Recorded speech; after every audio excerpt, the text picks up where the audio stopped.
नमो तस्स भगवतो अरहतो सम्मा सम्बुद्धस्स। नमो तस्स भगवतो अरहतो सम्मा सम्बुद्धस्स। नमो तस्स भगवतो अरहतो सम्मा सम्बुद्धस्स। नमो बुद्धा मित्रों, आइए धम्मपद की 104 और 105 तथा सहस्त्र बग्ग की 5वीं और 6वीं गाथा का हिंदी अर्थ समझते हैं। गाथा इस प्रकार है। अत्ता हवे जितं सेयो या चायं इतरा पजा अत्तदन्तस्य ओषस नित्यं सन्नतचारिणो।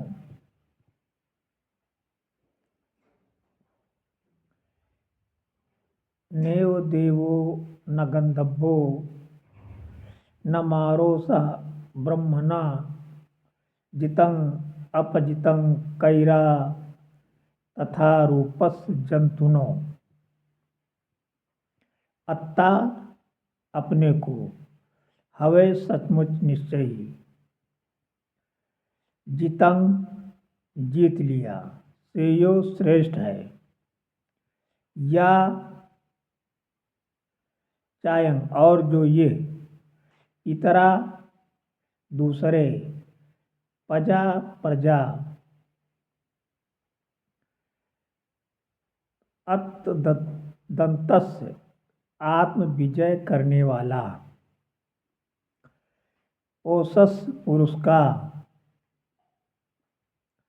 नित्यं नित्य, सन्नतचारिणो संयम का आचरण करने वाला। नेन देवो ना देवता ही, ना गंधर्वो ना गंधर्व, ना मारो ना मार, सह ब्रह्मणा ब्रह्मा के साथ, जितं जीत या विजय, अपजितं पराजय, कैरा करने वाला, तथा रूपस इस प्रकार के जंतुओं प्राणी को,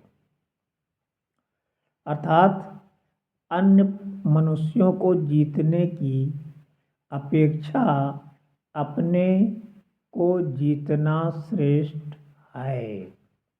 अत्ता हवे जितं सेयो या चायं इतरा पजा। अपने को जीतने वाला पुरुष नित्य संयमी होता है। अत्तदन्तस्य पोषस्य नित्यं सन्नतचारिणो।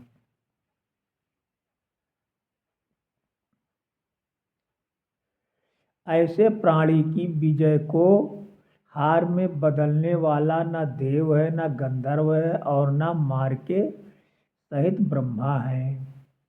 नैव देवो न गंधर्वो न मारोसा ब्रह्मणा जितं अपजितं कैरा तथा रूपस्य जंतुनो।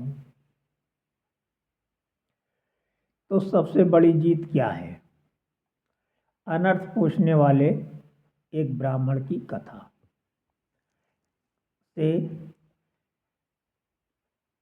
जानते हैं कि सबसे बड़ी जीत क्या है। शाक्य मुनि ने जेतवन में साधना करते समय ये गाथाएं अनर्थ प्रेक्षक ब्राह्मण के संबंध में कही थी।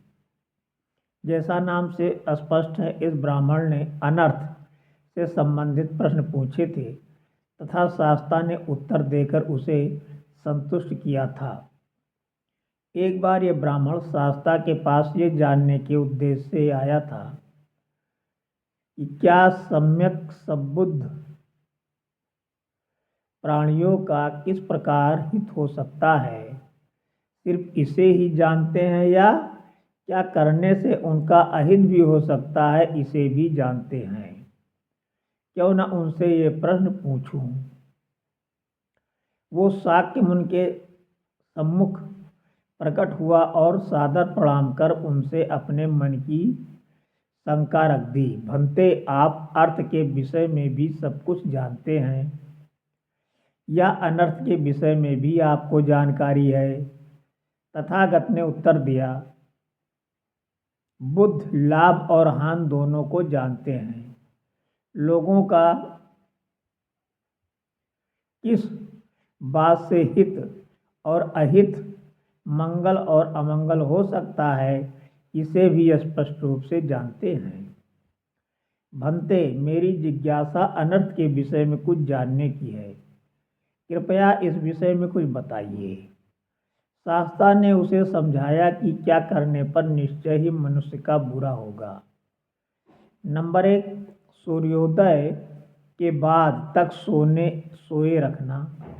नंबर 2, अक्सर आदतन आलस्य में बैठा रहना। नंबर 3, क्रूरता करना। नंबर 4, सीमित मात्रा से अधिक मद्यपान करना जिससे नशा आ जाता है तथा गलतियां होती हैं। नंबर 5, अकेले रात्र में गलियों में घूमना या अकेले ही लंबी यात्रा पर जाना। और नंबर 6, पराई स्त्री की अभिलाषा करना। तुम इन कार्यों को करो, निश्चय ही तुम्हारा अहित या अनर्थ हो जाएगा। यह सुनकर ब्राह्मण अति प्रसन्न हुआ और बोल उठा, साधु साधु गणाचार्य, गण देवता, आप निश्चय ही लोगों के कल्याण की बात भी जानते हैं और उनके अहित की बात भी जानते हैं। शास्ता ने कहा, हाँ ब्राह्मण, तुम सच कहते हो। मेरे समान अर्थ और अनर्थ को जानने वाला दूसरा कोई नहीं है। फिर शास्ता ने अपनी अंतर्दृष्टि से जान लिया कि ब्राह्मण के प्रश्न पूछने का अभिप्राय क्या था। अतः उसके मन की बात जानकर उससे प्रश्न किया, ब्राह्मण, जीविका का साधन क्या है? हे गौतम, मैं जुआ खेलकर अपनी जीविका चलाता हूँ। उसमें तुम्हारी सिर्फ जीत ही होती है या हार भी? क्या कह रहे हैं शास्ता? कभी मैं जीतता हूँ तो कभी मेरा प्रतिद्वंदी जीतता है। ऐसा कहे जाने पर शास्ता ने कहा, ब्राह्मण, दूसरे को जीतना बहुत ही छोटी चीज है। ये कोई महत्व की बात नहीं है। महत्व की बात है अपने आप को जीतना, क्लेशों पर विजय प्राप्त करना, आश्रमों को जीत लेना ही सबसे बड़ी जीत है। ऐसी जीतने वाले की जीवन में कभी भी हार नहीं होती। जो अपने घर पर नियंत्रण रख सकता है, संयमी है, उसे ना तो कोई देवता और ना ही कोई गंधर्व, ना ब्रह्मा और ना ही मार ही हरा सकता है। यही जीत सर्वश्रेष्ठ जीत है। तथा दूसरों को जीतने के बजाय इंसान को चाहिए कि वो अपने आप को जीतने के लिए प्रयत्नशील रहे। यह कहते हुए तथा घटनाक्रम से संबंध बनाते हुए शास्ता ने ये दो गाथाएं कही। कौन सी दो गाथाएं? कि अत्ता हवे जितं सेयो या चायं इतरा पजा, अत्तदंतसा पोषस नित्यं सन्नतचारिणो, नयो देवो न गंधर्वो न मारो सह ब्रह्मणा, जितं अपजितं कैरा तथा रूपस जंतुनो। नमो बुद्धाय। बहुत सब मंगलम।